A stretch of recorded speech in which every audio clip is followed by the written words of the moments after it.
Praise the lord. ఈ దినమున వాక్యం సెలవిచ్చుచున్నది ప్రియులారా, ధైర్యం తెచ్చుకొనుడి, నేనే, భయపడకుడి అని. అవును ప్రియులారా, యేసు ప్రభు వారు ఏకాంతంగా ప్రార్థన చేస్తున్నప్పుడు తన శిష్యులు ధోని యొక్క ఆదరికి వెళ్ళుచుండగా ఒక తుఫాన్లో ఇరుక్కుని వాళ్ళు నశించిపోచు ఉండగా ప్రభువు ఆ ఉన్న స్థలం నుంచి ఆ తుఫాను గద్దించవచ్చు, కానీ అక్కడి నుంచి లేచి వెళ్ళి ఆ ధోని ఎక్కి ధైర్యము తెచ్చుకొనుడి, నేనే, భయపడకనని వాళ్ళని బలపరిచి వాళ్ళని ధైర్యపరిచి ఆ తుఫాను గద్దించి ఆపుతారండి.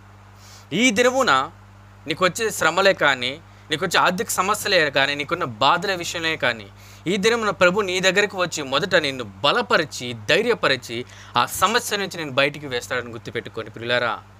నీతి అను దక్షిణాస్తము ఆయన నీ మీద ఉంచడానికి సిద్ధంగా ఉన్నారు.